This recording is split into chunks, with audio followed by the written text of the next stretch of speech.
Hello there, mic check 1 2, mic check 1 2, coming at you live and direct from an undisclosed location somewhere in the depths of London. It is a random show, episode number 115, and I hope you're doing well wherever this live stream is finding you. But if you're tuning into this live, not for you after the fact, if you're tuning into this live, be aware this isn't going to be long. It's going to be a super short one, maybe about an hour or so tops. But I thought I would at least talk about the somewhat breaking news that's been occurring now in the Bappaverse, concerning Brendan Schaub's UK, Euro, Ireland, Scotland tour that's now been cancelled, it looks like, completely. I'm not going to say fully cancelled yet because there's some other dates that are still up on the website and whatnot that I'm seeing on my end on Ticketmaster. I'm sure people can confirm it, but it looks like the rumours are true. The rumors are true, and the show, that entire Euro tour that he was meant to be going on in Republic of Ireland, Northern Ireland, Scotland, and London have now been cancelled. It seems like it. If you believe what Brendan is saying in specifically this recent episode of the Schaub show, where he basically looks very downtrodden, doesn't look like his normal bubbly self, and he essentially confirms it without confirming it, saying that he's going to be hanging around more often than not in LA throughout the next few weeks and also heading into the summer. So this is the clip that I'm going to quickly play for you here, courtesy of the Schaub show episode number 338, where he kind of confirms the news that the tour has been now cancelled. Pretty insane, if you tell me. I'm actually surprised it's happening. I'm not gonna lie. I'll give you my opinion on the other side, but let's play the clip. Alrighty, that's pretty much shirt it. Is so tight. Yeah, his shirt is spray painted on. That's cool. There you have it. Yeah, UFC 289 this weekend. Again, not gonna knock your dick in the ground, but it is a fun card. I'll tell you, I can guarantee you the Combat Fight campaign is gonna be way better. We got Pauly Shore. We got the Schmo coming and another giant guest. It's gonna be a grand old time. The Tiger Thick whiskey is gonna be flowing. It's gonna be fun. Guarantee you, I'm looking forward to it. Charles Oliveira, Dariush. Let's not pretend that's not the main event. Can we all knock the shit off? All right, Chen, can you knock the shit off? Man, that is the main event. You got a Mexican probably gonna be your women's bantamweight champ, so that's cool. Yeah, Dan Ige on the card against Nate Landwehr, which is always fun. But again, is it worth $80? That's up to you. Calabas Fight Campaign's free. It's going to be better than this. So tune in 7 p.m. Pacific on Thick Boy YouTube only. Like and subscribe to the channel right now if you haven't done that. Love you guys. Thanks for watching. I'll be doing spots all around LA in the summer. Going to be spending time with my family. So I love you guys. Next tour date on the books right now. There will be more, but right now it's Spokane, Washington. Spokane is September 21st to the 23rd. I'm at Skankfest in Las Vegas. That's right. Skankfest, Las Vegas, September 29th to October 1st. Get you some. All right. So, pretty interesting update when you consider everything that's been going on. First off, this shouldn't be that big of a deal. People find it hard to sell tickets everywhere, right? Whether it's the biggest acts that you know, the smallest acts, the one coming up, it's difficult. I spent a large part of my youth and my kind of early 20s essentially being a club promoter. That's the only way that I could get DJ gigs. When you first start out, it's really difficult to get DJ gigs. It's probably, it just is all the time, really, to be honest, unless you're kind of signed to an agency. And the only way you can really kind of get DJ gigs for yourself is to kind of put on fine parties, essentially, and book yourself and book people that you'd want to see play.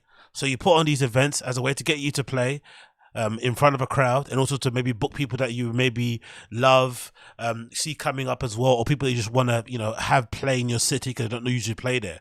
What you'll realize soon is that even if you're booking somebody who's got a big name, you're booking them on the really good date, it's like a public holiday, it's a weekend at the end of the month, whatever it is, you time it perfectly. Sometimes it doesn't matter. Just the fact that you've booked an event, there's just other events going on. People have to choose which one to go to because they can't go to everything. And sometimes it just doesn't go the way that you plan it to go, even with the best of intentions, even with like A-list, people on your lineup as well, like outside of you kind of coming up, like actually legitimate people who actually sell tickets. It can be difficult to sell tickets at the best of times. The thing about Brendan that makes it funny and why everyone's kind of laughing and giggling at it is that for the longest time, and I don't know why this was a thing, he kind of had this idea, or kind of walked around, spoke about himself as if he was this like big touring sellout comic. And I think when he first started, I think that was one of the first things I remember kind of rubbed me up the wrong way, when I started to kind of, you know, delve into the land of the homeless cats, where I was kind of being a little bit like, you know what, this guy doesn't seem like the coolest, nicest guy in the world. When he started to get a little bit of steam in his own career, and he was starting to blow up a little bit himself, what, in terms of his stand-up career, he was selling tickets quite quickly and quite often, because of the novelty of him being a former UFC fighter, the fame from the podcast, and maybe the appearances on Joe. Whatever the reason was, he was selling pretty well early on, despite him not really being that long in the game, and probably in spite of him not being that funny, but he was doing well. Now, that I don't think was any indication of his ability to sell tickets. It was just at that moment, that was what he could do, because he was a big name. People liked who he was about, you know, liked him as a person at that time. He didn't really have as many probably haters as he has nowadays, and it made a lot of sense. But he, for some reason, used that little moment as a justification of, oh, look, I've completed this stand-up comedy game. I don't know how you guys haven't clocked it. I don't know how you guys don't get it. I don't know why you guys aren't saying the most. And he'd kind of be stunting a lot and kind of flexing on people, especially Brian Callen. Brian Callen like cucks out for Brendan a lot, but those episodes where Brendan was selling out his tours, selling out his shows, his weekend things and stuff, and basically saying, I don't need to promote my things, I already sold them out, and acting really cocky, those were quite uncomfortable to watch. Even if you're a fan of the show, just, you know, for Brian Callen alone, because he's like a 20+ year comic, he's been past at the store, all this good stuff, and he was struggling to sell tickets at like regular, you know, comedy clubs around the city or just around the country overall. So you kind of felt bad for Brian at the time. So that kind of went on for a long period of time. He'd kind of used that ability to sell tickets as justification of like, hey, all you haters out there that say I'm terrible at stand-up and that I'm not funny, that can't be true, because look, I'm selling tickets. And then, you know, then the leaks came out, courtesy of BGL. And I think one of the leaks that BGL put out there, I forgot who the comic was, but one of the guys that kind of helped out Brendan when everyone got cancelled and he went need to step in. I think it might be Josh Wolf. I remember BGL saying something along the lines of like, Brendan behind the scenes would be like insulting Josh Wolf and saying, oh, he doesn't sell tickets, and kind of talking down on him, because in Brendan's head, he's a bigger comic than Josh Wolf. Josh Wolf, I'm saying, his name is Josh Wolf, but you know what it is, because he sells more tickets than him, which I just thought was really unnecessary and just didn't make any sense. So a lot of people kind of going at Brendan for the ticket sales, especially the guys who are in the Fire and the Kids stuff, is mostly because Brendan used it as something to kind of wear as a point of pride and to kind of flex and say, hey, I can't be crap at stand up because I sell tickets. And now, in general, he would just use the selling tickets thing as just like, you know, something to kind of flex on, because he couldn't really sit there and say, hey, I'm actually, you know, objectively funny, because clearly the guy isn't. So most stand-up comedians don't get this level of scrutiny on the amount of tickets they sell or don't sell, because I think most fans realize that it's difficult to sell tickets. But Brendan gets it because of how he's been acting and the things that he's been saying, you know, in these previous years when he was maybe a little bit more popular than he is now. But this one is way more concerning, I think, because I feel like this particular tour was something that he did himself. That's my personal opinion, because I don't understand how any sensible agent, booking person, manager would ever tell Brendan Schaub that it was a good idea to attempt to do an international tour, quote unquote, in these markets, Dublin, London, Glasgow, and Belfast, at some of the biggest venues in each of these countries, respective countries. It makes no sense. Brendan can't even sell out the Comedy Store La Jolla for a weekend. Just this one gone past. Right? Just this one gone past. I think he might have done 2 shows Saturday and a show on Sunday. He couldn't even sell out the Comedy Store La Jolla. Why is he booking 2,500 cap venue like the London O2 Shepherd's Bush Empire, which I've been to before a few times for gigs and stuff? Why would you book that? It's 2,500 capacity. Maybe you could get it down to 2,000 if you work in a bit of a deal, but it's a 2,500 capacity theatre that you're booking in another country. What makes you think you can fill that up or sell it out even close to getting it sold out if you can't even sell out the Comedy Store La Jolla? That makes no sense. So my theory on this is that he most likely booked this whole tour thing himself. This was probably around the same time he was doing the whole I'm betting on myself thing. Around the same time he was probably launching the whiskey. After the same time of getting dropped off of Showtime. Like, the guy's brain works in weird ways. So most likely he got dropped from Showtime or fired, whatever. They didn't want to renew his contract.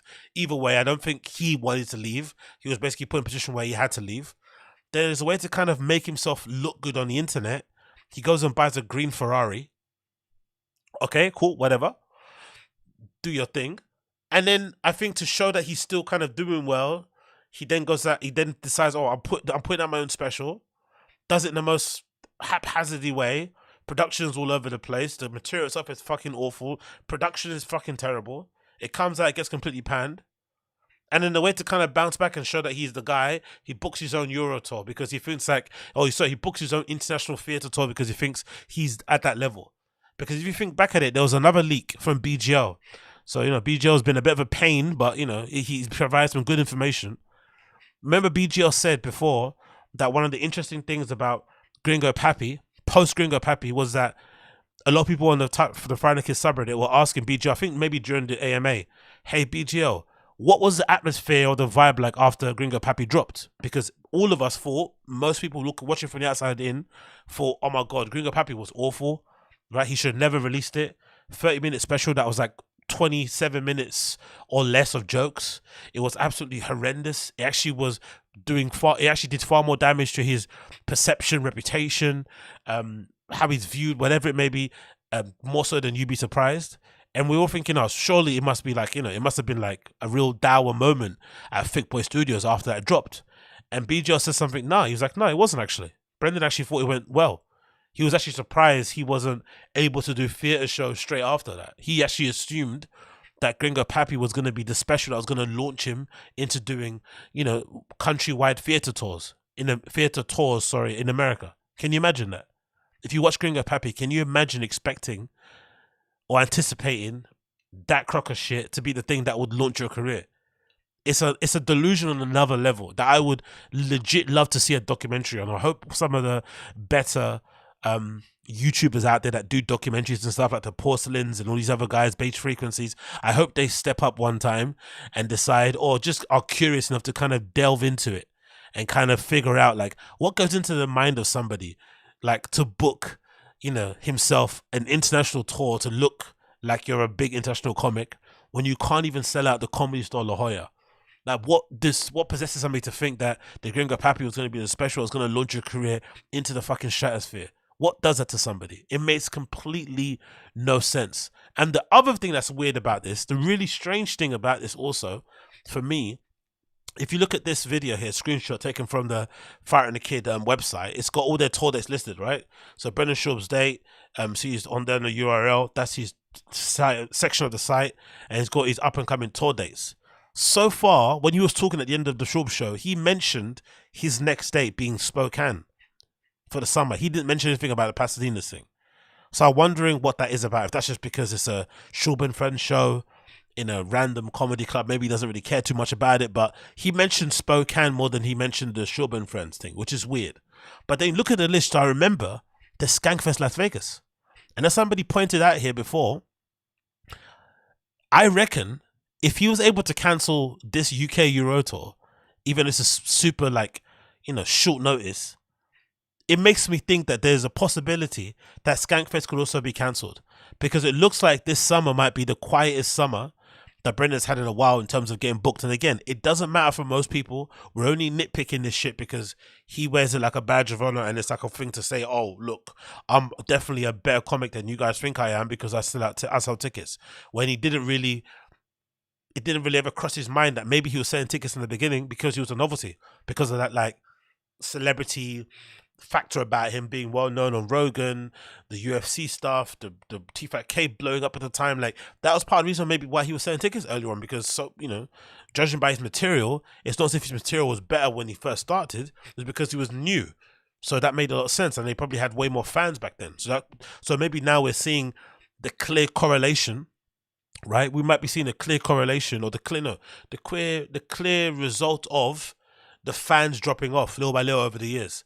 Because so far, a few of us, especially on the Friday Kids subreddit, I've been kind of wondering, like, how is this thing still staying afloat? Like, the product is terrible across the board. Brian Cannon and Brendan Schaub clearly don't want to be around each other outside of the podcast. When they're even doing the podcast, it's fucking like, it's pulling teeth. They try their best to have fun and make it worthwhile, but it's clear something they just do to clock in and clock out on. How is it still, staying above water? And I guess now, when I seen a clear representation, illustration of the career drop off a little bit, because I don't think I've ever seen this kind of caliber of dates from Brendan be cancelled so late. That's why I was surprised at it, because I'd imagine that he was going to wear this as like a badge of honor, that he's going on tour, it's going to be a big deal. He was going to come in and do True Geordie, he was going to come here and do, I don't know, whatever thing. He might have done Sidemen, I don't know, he might have done some other big UK podcasts out here, some other big Irish podcasts, you would have did some content with some people, maybe went on that sneaker show we have here in the UK, you probably would have went to a popping restaurant, whatever. It would have all been part of the whole content strategy, whatever. So to dump this whole thing now basically proves that most likely this was cancelled, most likely because of low ticket sales. Because one of the things about these venues is that I'd imagine the margins are going to be pretty decent if you sell it out, right? You sell it out, you get some good margins. I think someone mentioned here, like, I think you have to hire it all out. You basically get the tickets for the most part. So if if you're able to sell out, I think I looked at the maths the other day. If you're able to sell like 2,000 tickets, which is a lot of tickets to move, a lot of tickets, don't get me wrong. But if you can sell 2,000 tickets for $30 a pop, that's already like $6,000 you're looking at. Or no, 60 grand, sorry, you're looking at, right? It's a decent amount of money. Of course, you have to take out the cost and the hiring and the security, blah, blah, blah.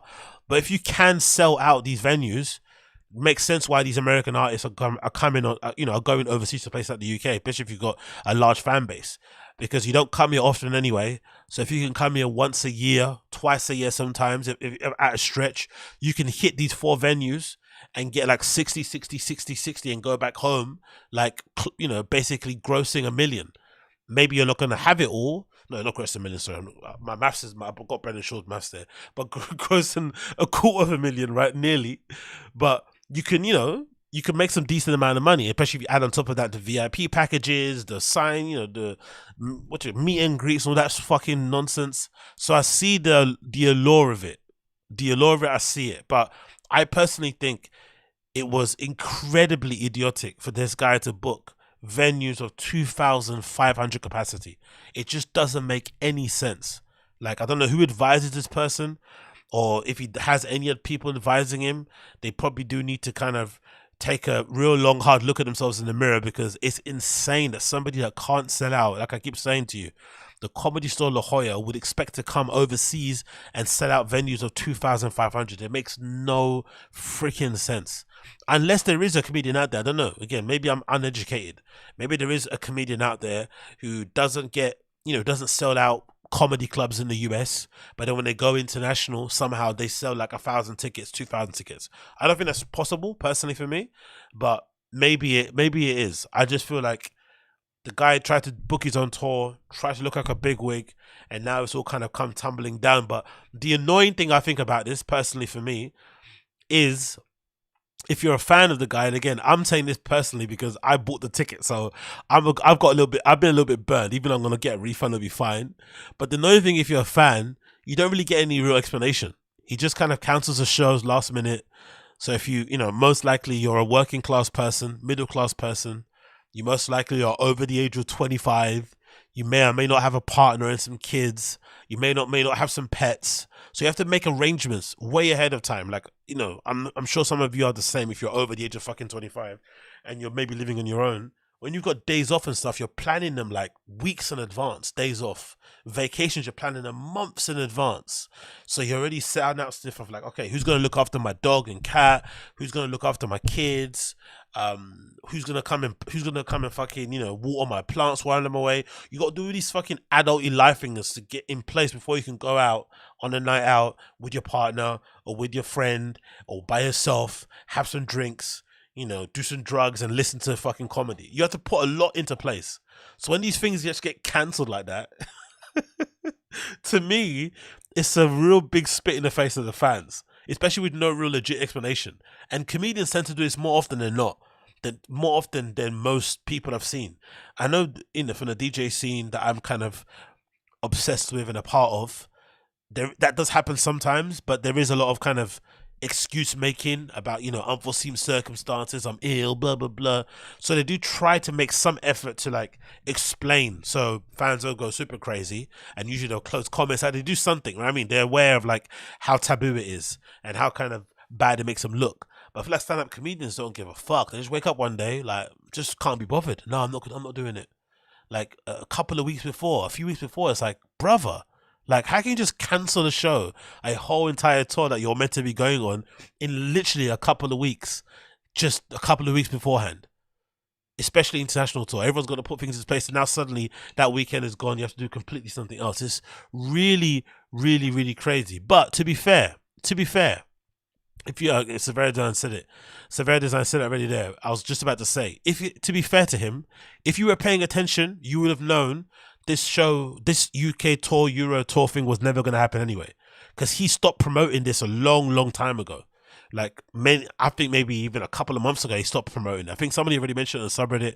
He didn't really talk about it that much on his Instagram, but he didn't really mention it after the show because he just plugged in his dates. He never really spoke about it. He kind of, it kind of was there, and if it sold, it sold, but he never really mentioned it too tough. So I think he had decided a long time ago that he was never, ever, ever going to go, because most likely because of the ticket sales. Because these venues, as much as the margins are great, I'd imagine also they don't play games. If you don't sell a certain amount, they just cancel your show. That's, I think most of us kind of, can figure that out. These O2 academies and what Live Nation controlled venues and shit, they don't play no games. If you don't sell us above a certain amount, the show gets cancelled. They don't even leave it on, because I guess the operating costs are just too much for them to make it worth their while to have a show with 400 people in. If it's me personally, I've got an option. And I've said this many times, I think maybe because, again, I come from the world of, club promoting and putting on parties for DJs and stuff, and events for myself as a DJ. And I've kind of been through brutal events where I've put on an event, spent a ton of money on it, and then people, one person turned up, 10 people turned up, and it's like a venue of like 400. You're like, so I've seen it all. But if it's me, I'm such a pro in my side of things. This is the only thing I'm a pro at, right? I'm putting on a show. I'm never canceling a show because no one's turning up. I'm still playing. Like, I've DJs in fucking horrible pubs where people are, much more, where people don't even want me to be there, and they're more preoccupied about watching something on TV, and actually get annoyed about me playing there. But I'm playing like I'm fucking playing in the biggest club in the world. You know what I mean? I'm putting on the show. I'm gonna perform for the 1, 2, 3, 4, 5, 10 people that are there, and then kind of work my way up that way. But some people just can't do that, and I think for some reason there's something about comedians where they just can't handle, especially the ones that maybe have sold some tickets. They can't ever handle the idea of performing for crowds that aren't as maybe grandiose as their idea of what they kind of look like is. And I've never really understood that personally. I don't understand that. What's the Severe Design here saying? I think he just started. Severe Design said, I think he just started trying to hype the tour because Chris is selling out theaters and Eric is getting booked at the mothership. Thoughts? Yeah, probably. But I just think if that was me, I don't know. Maybe I have a lot more self-awareness. Maybe that's the thing. Or maybe I just have an ability to do a lot of self-inventory. And maybe I'm a little bit, as for all of my shortcomings, I think I still have the ability to kind of realize when I'm fucking up and doing things the wrong way and try to correct course. Sometimes it might be too late for some people. It might just not be something that can be forgivable, whatever the reason is. But I think I have the ability to do that. I think other people maybe have as well. So it's difficult to kind of get into the mind of somebody that can't do it, because you're like, hold on, it doesn't make any sense. Because if I'm Brendan and I'm looking at it objectively, there was a point in his career where he was selling tickets despite not being good at stand-up early in his career. Because let's say if you're Brendan and you believe you're a better comic now than you were 7 years ago, cool. You were selling tickets 7 years ago. Now suddenly you're not selling as many, and it's 7 years later, but you think you're better. Why don't you think it through as to why that could be the case? That's what I'll be doing. I'll be listing down the reasons why that's the case. Okay, you can blame the DA, you can blame Dana White, You can blame fucking, who's the guy, Gavin Newsom, all these things, right? Put those things aside. But why is it, what personally has that guy done differently that would allow him or put him in a position where he's not selling as many tickets 7 years down the line? And then from then on, that's where I would make the adjustments in my career to make sure that I can get back to that level again. That's what I'd be doing. Because he did sell tickets at one point. At one point, he was selling pretty well. And like I said, I remember specific shows where he wouldn't even plug his shows. He'd be like, "No, I'm not plugging anything. I got no plugs, you know. Check T-Fat-K for more dates. Everything's sold out." He'd be so happy about it. But for some reason, he isn't able to kind of do that self-inventory. It doesn't even occur in his brain. It's just like, nah, you know, it's just DA, it's Gavin Newsom, it's the woke media, it's fucking cancel culture, it's fucking deep, you know, platform. I'm being deplatformed. Like, what? What does that guy even say day to day that's worthy enough of, you know, attracting the glare of some of these big corporate sponsors? Like, he doesn't say anything interesting. Doesn't really have any interesting opinions or anything. Like, I don't really understand that side of things. That's something I really would I wouldn't really be able to work out through my head if that was him, because, you know, he just doesn't think about these things in that way. But yeah, that's the big news. The show has been cancelled. There is no Euro or UK talk happening.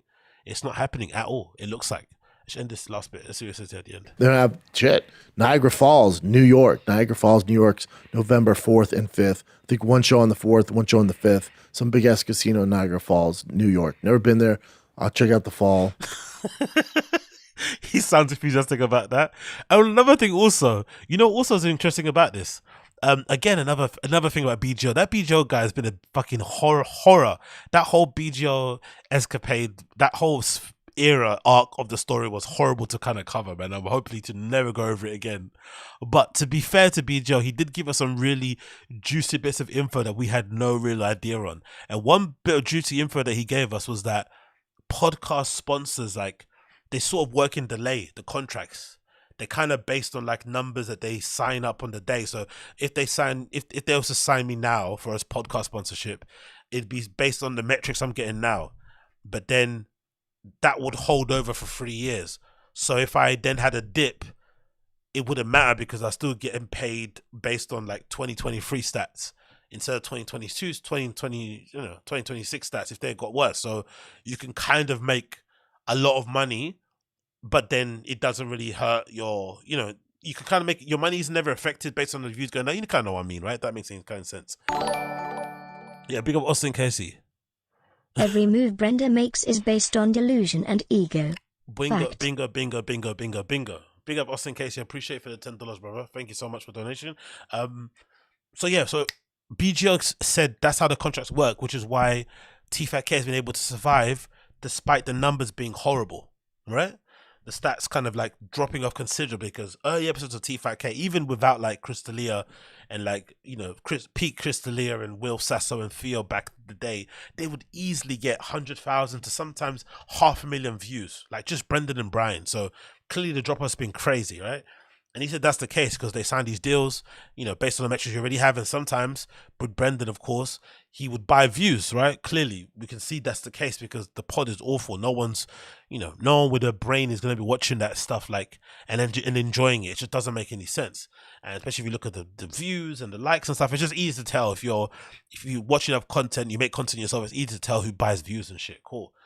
And one thing I was noticing about these dates is also, I was wondering if that's also the case for like tours and stuff and selling tickets and booking shows.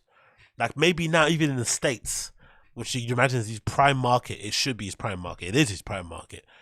We're now seeing these gaps in these dates are a reflection of maybe the fall off in terms of him being able to sell tickets. Like, because that's the thing that always used to surprise me. Like how is he able to consistently get these kind of weekend gig tour things when it's clear he doesn't sell many tickets at all and the shows are doo-doo, right? The comedy's not great. Put the comedy to one side, because I think if you're a comedy club owner, you don't really give a fuck if the guy or gal or person on stage is funny. You just want them to bring a crowd so they can, you know, buy beers and shit and eat food and stay in your club all night. Cool.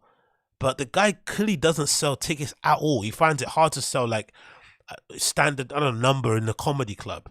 So I always wonder, like, how does he keep consistently getting new dates at these new spots?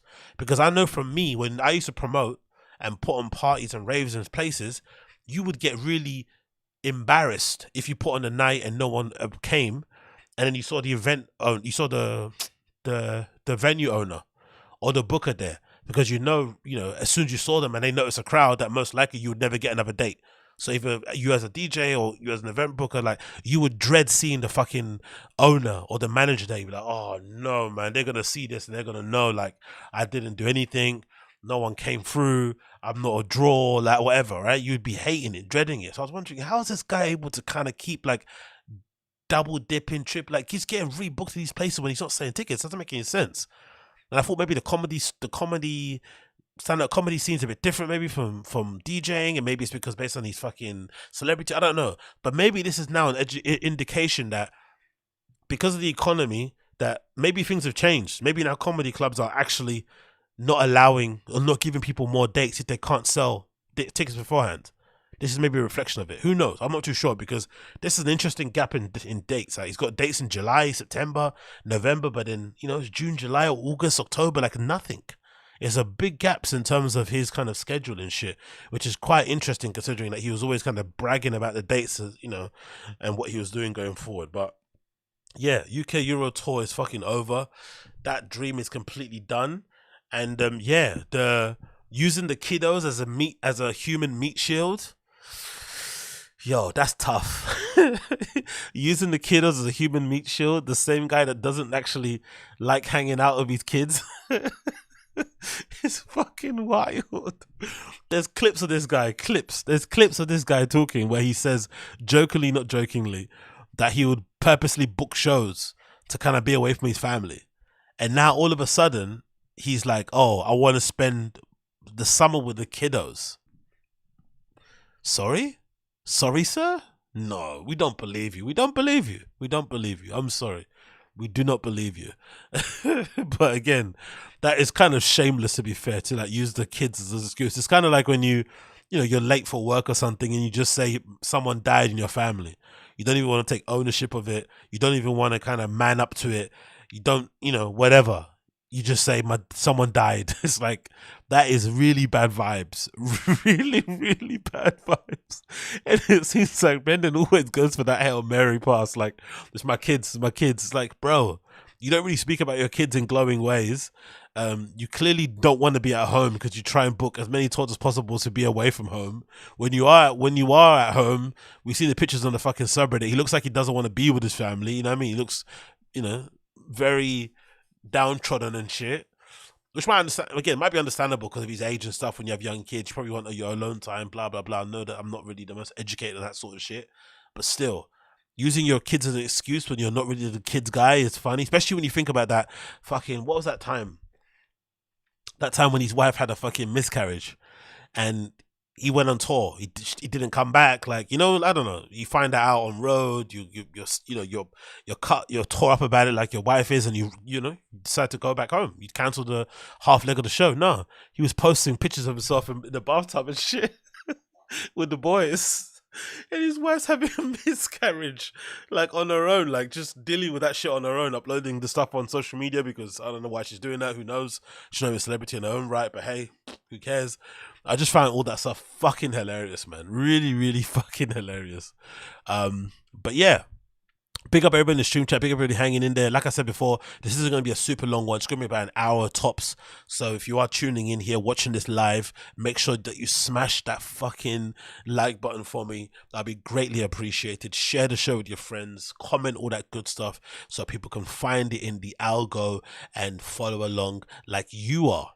Now, talking about this Brendan Schaub cancellation thing, I wonder if this whole Euro cancelling and the fact that he's got no shows after July for the most part until September, and the fact that, in general, it seems like he's talking a lot about money more and a lot about downsizing. In just general, there's I feel like there's like a squeeze going on in the industry. And I wonder if this is another indication of the overall squeeze that's affecting a lot of these JRE, Bappaverse, JRE Extended Universe type character people from the LA podcast scene, where it looks like the monies that these guys are all enjoying from their fucking mediocre podcast is now finally dried up.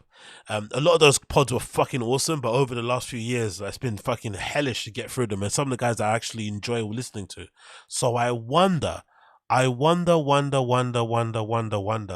if this is the case, because this article culture variety is very interesting for me.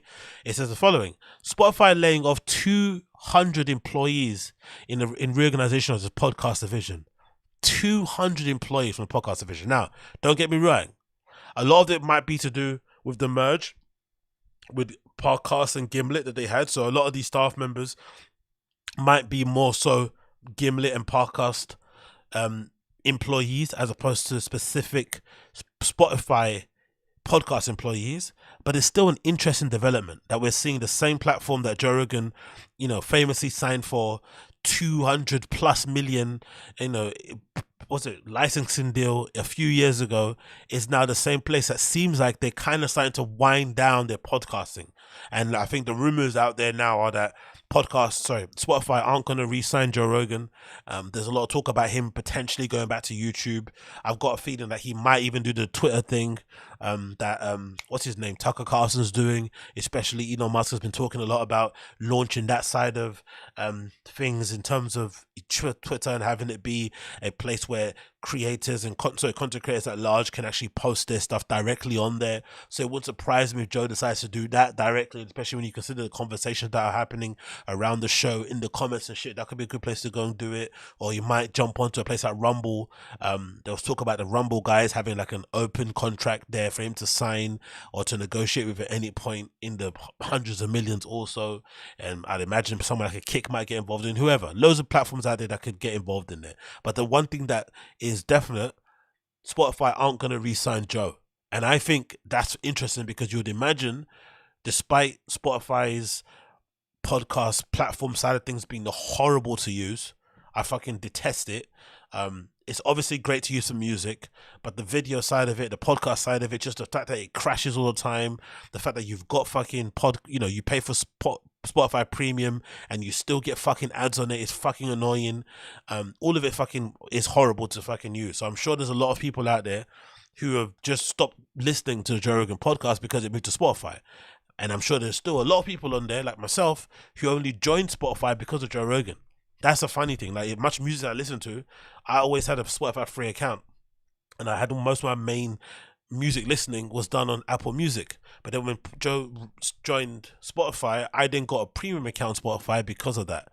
And then I started to use Spotify more as a music thing because of Joe, even though Joe was a podcast thing. But then after listening to the podcast on there for a few times, and it kept crashing every time we tried to skip through it, I was like, you know what, I'm out. So I'm sure a lot of people have kind of done the same thing. So, I'd imagine the signing of Joe, I wonder if the Spotify executives look back on it and think, did we overpay for him? Because according to Bert, who is a person you can never tell secrets to, Bert Kreischer, never tell him a secret because he's going to spill it at one point. He said basically that the deal was like north of 300 million. It wasn't even the 100 million that was being, leaked to the press. It was a deal worth like 300 plus million for like, 4-5 year contract, for only the the licensing of the fucking podcast. So after the contract terms are over, Joe gets his podcast back to put anywhere he wants. So it's never like they get to own it or anything, which is a fucking crazy, deal for Joe. So it makes sense why he took it, because the money was like life generation changing. But God almighty, man, this is a really interesting development. Like what Tim Dillon was saying was true. Maybe the podcast bubble is definitely burst. Like the money these guys are making beforehand is definitely gone. And they're now having to essentially rely on putting on fun, interesting shows people listen to. But now they're all really rich. They're all really, they've all a bit older. They're all maybe living not very interesting lives. So the wacky, crazy podcast thing that they were doing beforehand in topics, conversations, whatnot, they probably got a lot more to lose. It's just not going to be the same again. So interesting. Anyway, read the article quickly here. It says Spotify's undertaking a strategic realignment of its podcast division, laying off about 200 staffers. I'd hate to get laid off and for it to be, under the term of a strategic realignment. Just tell me you sacked me and then let me keep it moving. Don't sugarcoat it in these fucking, stupid HR talk things. It says here, Sarah El Habashi, Spotify's VP, head of podcast business, announced his job cuts in a memo to employees on Monday that she was shared publicly. The 200 employees represent about 2% of the audio streamers' worldwide workforce. The layoffs in the podcast group come from the Spotify's cut 6% of its overall headcount earlier this year and saw the exit of Dawn Ostroff, Chief Content Advertising Business Officer, who previously headed Spotify's podcast business. To be fair, if you worked at Spotify and your boss, Dawn Ostroff, got fired, and she was the person responsible for signing fucking Joe Rogan and Joe Budden and a few other people beforehand, I would have left as well, to be fair. Or you should have expected you were going to get fired. You know what I mean? When the head honcho gets fired, then most likely the underlings are going to get fired also. It concludes here, it says, we are expanding our partnership efforts with leading podcasters from across the globe with a tailored approach optimized for each show creator. El-Bashi wrote in a memo, the fundamental pivot from the more uniform proposition will allow us to support creator community better.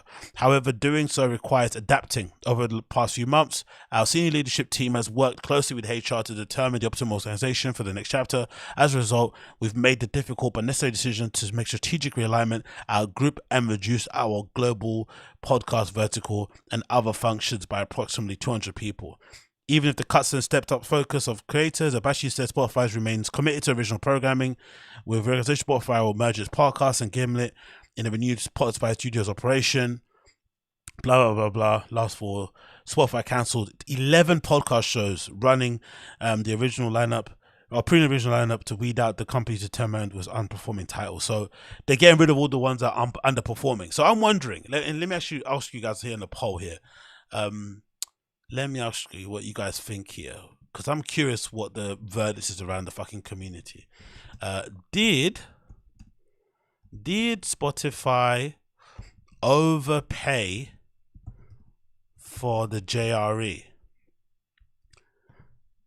I wonder what you guys think about this. Did they overpay? Because I don't think they personally did. I think it was a bargain, really, to get him on board, especially being how big he is and the numbers he probably commands.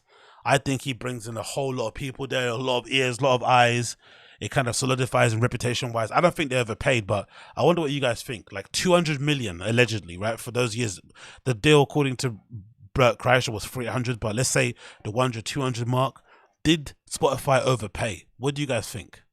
Did they overpay? What are you guys saying here? Action J. I love that Action J thing. That's essentially what everyone fucking clicks. Don't care, Action J. Yes, they overpaid. People are saying, okay, cool. The census is like, it's not very clear, but I think a lot of you guys on here aren't also the biggest fans of Rogan. I think I might be the only person on this stream listening right now who actually listens to Joe Rogan. I think most of you guys don't give a flying fuck about the guy, which is understandable, fair, but yeah, I still like the show. So looking at that, right, actually just looking at this, I'm just gonna open this in a new tab. This might explain as well, quickly here. This also might explain why most likely Wondery cut ties with fucking Bobby Lee. And I'm also surprised because I think a lot of this, I had this thinking just now before I was about to stream. I was thinking, you know what? If you're Bobby Lee, you have to have your hubris has to be a little bit insane, right? To basically try and sue Wondery for breaking ties with you because, they don't like the fact that you went to Tijuana and may have messed around with some fucking underage girls. Like to kind of, essentially try and sue them for a breach of contract when what you did is, or what you said you may have done is a gross misconduct and could be looked at as bad for them in terms of what it makes them view like. It's a bit strange. And I was just wondering, looking at this clip, this article here quickly, is this. What do you guys think about this? This is maybe the clearest representation that you would think of why it was never going to work out for Bobby Lee at fucking Wondery, at TIGERBELLY. Wondery hires Netflix, Apple, and podcast alum Najeri Eaton. Do you think this lady is going to be a fan of fucking Bobby Lee stories? Do you honestly think this woman would enjoy stories of Bobby Lee going to fucking whorehouses in fucking Thailand and shit and whatnot, and allegedly fucking underage women? Do you think she'd be down for that sort of stuff? Like, this is why sometimes I wonder, a lot of these podcast guys, why would you sign to a big platform like that anyway, just to get the money up front when you know most likely when their politics change, you're the first person that's going to get the boot.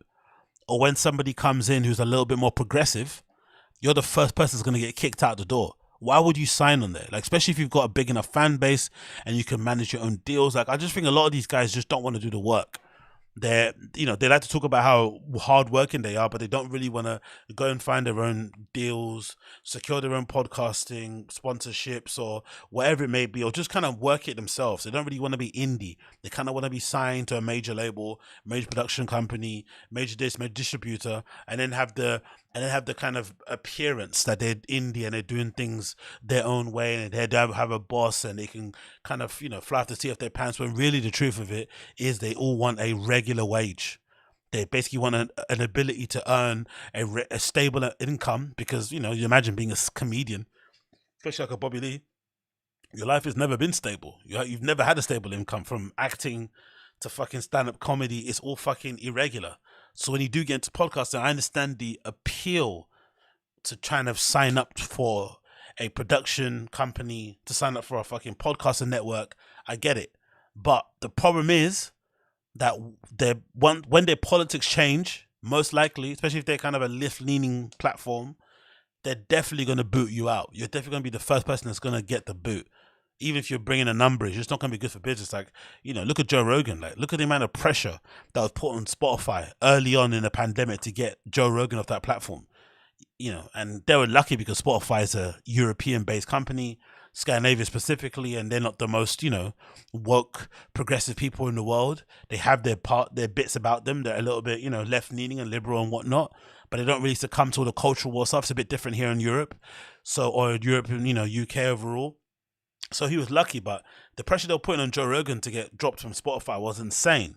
So the arrogance from this Bobby Lee character and those type of dudes to think that they could, get away with what they got away with being on a platform like Wondery is just mind-boggling to me personally. Legitimately mind-boggling. But again, that's just a short point that I saw there, because I don't think this Nigerian one would be too much of a fan of Bobby Lee and these type of content. Anyway, moving on from that one. I've only got a few minutes to go here before I have to jet, but let me just talk about this quickly. This is courtesy of the TFATK channel. Quickly want to mention this for you guys. I'm sure most of you guys have already seen this here. This is a clip taken from the TFATK channel. It says Brendan has no clue why why people hate him so much. I find this clip interesting because another illustration of the guy being a bigger hater than anybody that's on the fucking T5K subreddit, number one. And also, hey, big up the Illusionary Commission. Appreciate you. Stop buying Grey for Boogie and Schaub go to Skanks UK. Stop being Grey for Boogie and Schaub go Skanks for UK. I don't know what that means, but big up you for the $2.20 fucking super chat. Appreciate you, Illusionary Commission. Stop being Grey for Boogie and Schaub and go Skanks UK. What, is there going to be a Skanks Fest UK or something? Is that what you mean? I'm not really sure what you mean there. If you're going to clarify that, that would be perfect. But this clip is interesting because for me, this again illustrates that Brendan is a bigger hater than anybody on the Fighting the Kid subreddit. And it also is funny because it's so unwarranted and so unneeded, this kind of insult and whatnot he's doing. Because most likely, if somebody did this about him, like if somebody went on his fucking Instagram and pulled up a picture of him and his wife and his kids, or just pulled up his wife's fucking Instagram account and just started saying some shit about how she displays herself on social media, or started going in about how his kids look and shit, or how his brother looked, he would not take it well. Like, we already know how he is when it comes to people criticizing him, or no, when it comes to people kind of teasing him. We already had that story of him going to the Comedy Store, and I don't know who it was, comedian. I think Eric Griffin said it, right? Where he met him once and he was kind of, giving a bit of ribbing behind the scenes, and he complained to somebody. I think he might have complained even to Joe Rogan about something. I forgot who it was. Some comedian at the Comedy Store said something to him, and he basically whined to Joe Rogan about it. And Joe Rogan had to tell him, like, bruv, you're a stand-up comedian. This is what we do. Like, shut the fuck up. So the fact that he would go out of his way to say this is fucking insane. About Al Pacino and his family is fucking crazy. But let's play the clip anyway so you can hear what he says. No, they suffer from very bad immune disease. Dude, Ching, suck. click on the one of the with him with the glasses. The nurse one. What do you mean? This one? Brennan. Yeah, that one. Brennan. Ain't that a bitch? Just hold on. Ain't that a bitch? You're Al Pacino,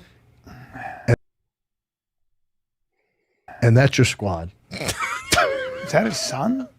God, wait. You know what, Al? They're nice. You've had a good run, right? He goes, I sure loves have. his children. I'm gonna give you the 2 ugliest kids on the planet. No, stop saying that.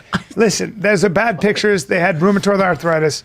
And the thing as well about this year that would be funny is that if he was one of those kind of edgy comics that kind of made these edgy type of jokes, fair, no problem.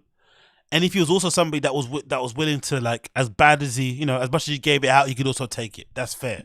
But we know Brendan's the most thin-skinned human to have ever walked on the face of the earth, especially for a stand-up comedian. He does not like getting teased. He does not like being the butt of the jokes. He hates it when people point out the fact that he, repeats people's jokes, or he mispronounces words, or gets facts wrong. He doesn't like it in the slightest. So the fact that he would sit there and go out of his way to insult somebody's children who aren't even a part of the entertainment industry, or just happen to be the kids of some famous dude that acts and stuff, is fucking diabolical.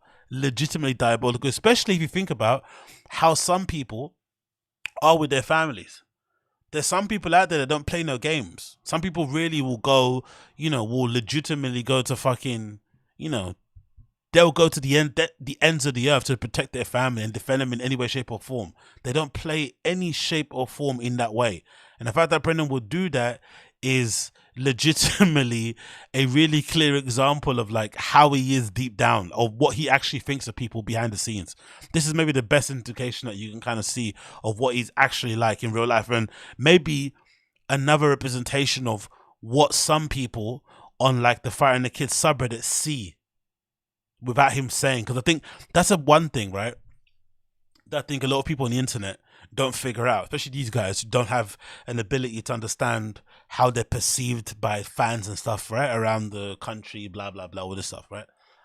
I legitimately think some of these guys don't realize that a lot of us, myself included, we watch a lot of people's content. We're sometimes fans of people, or sometimes you watch stuff of people because you hate watching it, or because you just want to laugh at it. But you watch a lot of people online. You watch a lot of you watch a lot about somebody online. No, you watch a lot, whatever that term is. You know what I'm saying, right?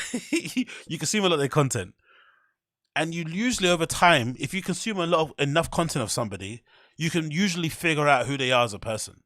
There's not a lot you can kind of hide if you kind of put a lot of content out there. People can kind of suss you out, and I think a lot of people from the beginning sussed Brendan out, and I think it kind of upset him in that way that they're able to call out his bluff from the beginning of like, nah, this guy is not the greatest guy. He's a bit of a douchebag. He maybe has a bit of a dark heart. He maybe doesn't have the best intentions. He maybe is a bit mean-spirited. Maybe he is a bit of a bully. Like, people could just sense it without even him being overt in it. And I think that's maybe something that people don't really, I don't know, they don't really kind of talk about enough, the ability of somebody to just kind of call out from the fat girl. So I think a lot of these type of things, when they kind of leak out, especially much you try to hide it, your kind of true nature sort of like jumps out, like one of those fucking alien covenant fucking creatures and shit. Absolutely diabolical that you'd say that, to be fair. I saw that, I was like, God almighty, mate. Yo, if I'm Al Pacino, I'm asking you to shoot a fair one outside in the streets, mate. We're not, you know what I mean? We're not going to be playing those type of games here. Another one is this one. Personally, this is another really interesting one, again taken from the T5K channel, which I think is really interesting. Yeah, this is titled Brendan Schaub trashes Chris D'Elia's wife and others in less than 1 minute. Just the thing about this for me is that in this particular clip, he kind of makes fun of Chris D'Elia's wife because she's got she's a former athlete in his head. Or according to Chris, his wife's a former athlete because she used to do gymnastics.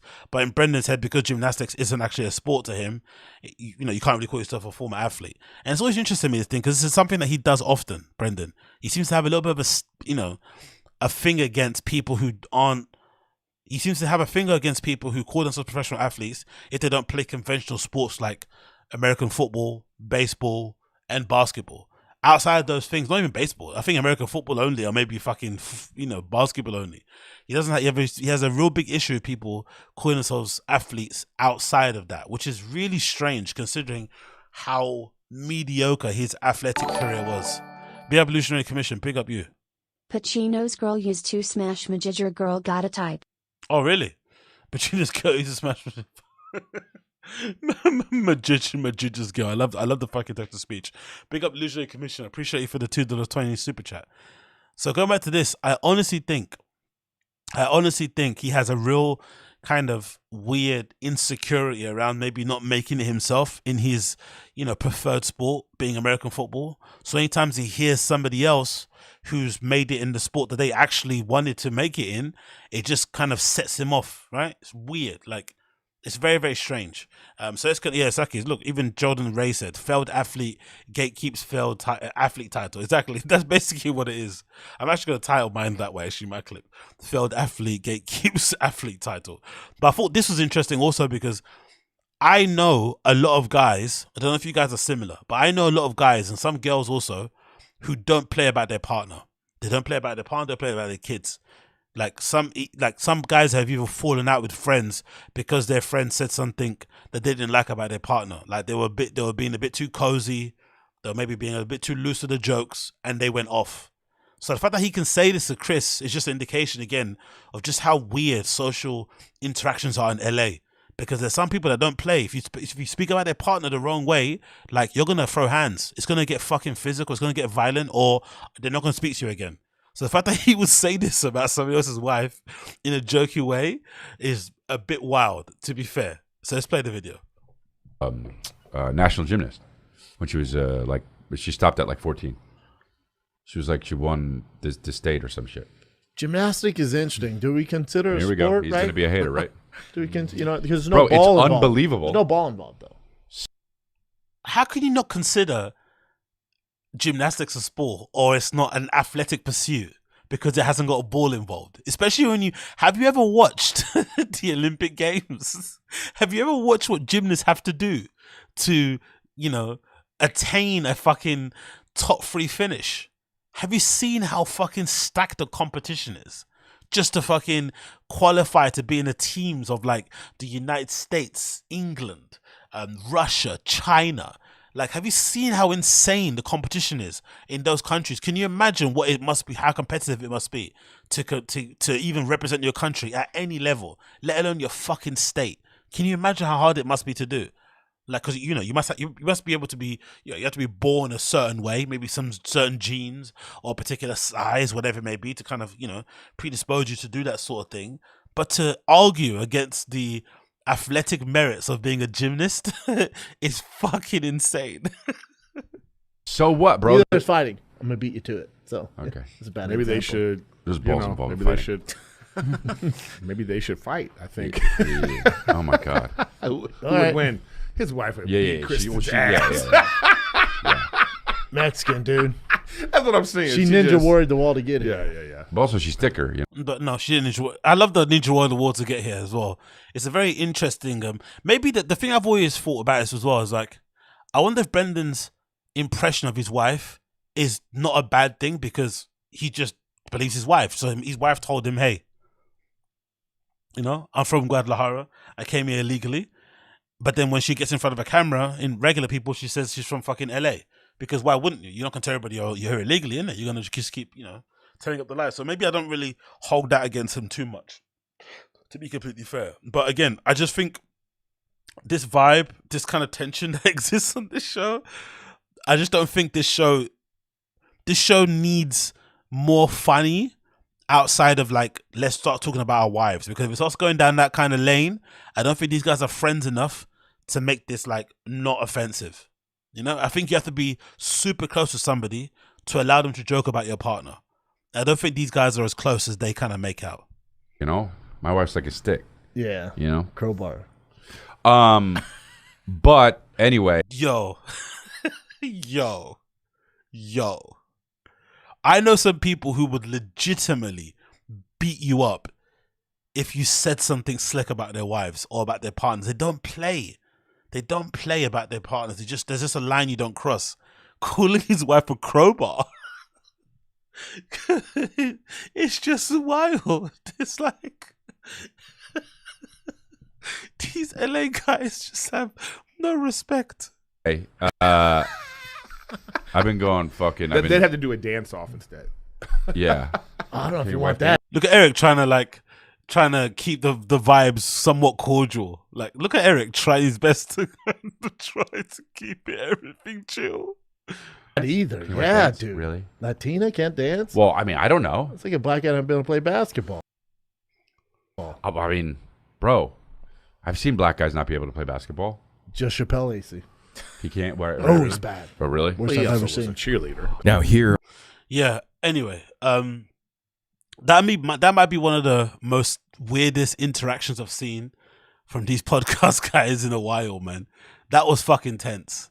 That was fucking tense. That was fucking weird. They clearly don't like each other the way that they probably think that they like each other. Clearly, in my opinion, the friendship isn't where it probably should be. But wow. Wow. Wow. This is legitimately one of the strangest episodes of Golden Hour I've ever seen in my life. Like, God almighty. But again, like I said, like, I legitimately think that, you know, these guys are lucky there. I don't know. They just probably, I don't know. Chris probably doesn't really take it that offensive, that much of offense with someone says something about his wife for maybe obvious reasons, because he maybe doesn't respect her as much if he's cheating on her with a million women, who knows, blah, blah, blah, blah, blah. But it's just wild, because I know certain guys who would beat you up for less. And he's already said a lot in this interaction that would make you say, what? Do you want to step outside? Like, do you know what I mean? Or just throw something at his face. Like, what the fuck are you talking about? Do you know what I mean? Personally, I've seen a lot of people who would really snap at the thought of you kind of saying something slick about their partner in any fucking way, shape, or form. So the fact that he said that is legit one of the most wildest things I've ever seen in my entire fucking life. But hey, what do I know? Anyways, that is it, my friends. Just a quick one. Hour in, just wanted to cover the fucking Brendan cancelling the fucking live Euro UK dates, which is still blowing my mind. But hey, it kind of is what it is, I guess. If it's your first time checking out this show and you're here on the live stream, big up everybody in the chat. I appreciate all of you. Make sure you smash that like button for me down below. That'd be greatly appreciated. You know, share the show if you can and whatnot. That'd be also appreciated for that regard. And I'll kind of cut you guys again on the other side for some other bits and bobs when it comes to the TFAT stuff. So we're going to get some more updates later on. But so far, breaking news is that the Brendan Schaub Euro Tour has been cancelled. I think, as we've seen here on Ticketmaster, the 2 dates in London Shepherd's Bush Empire and the ones in Dublin Ireland have both been cancelled, and I'm assuming the ones in Belfast and Glasgow will come up too. Somebody from the TFAT subreddit actually said they were kind of connected with the industry and shit, and they had an email from like a couple of weeks ago, I think, basically confirming that the shows were all cancelled. So I'm assuming they're probably all done, but the ones that have been, you know, actually rubbed off the list in the Shepherd's Bush, which I booked a ticket for. I bought with my own hard-earned money, right? I purchased a fucking ticket for June 22nd to see Brendan at the London Shepherd's Bush Empire, because I wanted to see how this guy actually is in real life and report back. But that's been cancelled, so I guess I have to wait until I go to the States. And the Dublin show also has been cancelled, and the other 2 shows in Belfast and Glasgow are probably due to be cancelled as well. But again, don't cry for me too much, because it's only £30, not big of a deal, and I'll probably be able to get a refund pretty easily, so it's not really that big of a concern. Anyways, yeah, people say, what, you were spared by the comedy gods. Big up Cloudgate. It's a tragedy. But yeah, thank you, Colin Leach. Thank you as well, everyone in here. Josie Masters, I see you. Severa Design, I see you. Illusionary Commission, I see you as always here. Big up you. Big up Eddie D. Yeah, I'll get a refund. Big up Koila, who was here earlier. Big up Sheila Aliens. Big up you for hanging in there. Big up, who else is here? Domo Creole, Mega Fan, Sylvian Begarin. I say Sylvian Begarin. Thank you for chilling as well. First name, last name is here. Eric C. Fuck you. Talking about the treble. Get out of my fucking stream. I hate you. Oh, I fucking hate this summer coming up in the transfer window. Anyway, mega fun. Alrighty. So many people here already. So big up all of you. Appreciate you. It's been a fun one as per usual, and I'll be back again for another super long show. So if you want to hear that, please bear with me. I'll be back for a super long show later, but I just wanted to quickly check in because of that, and I'll see you guys soon. Take care, be safe, everybody.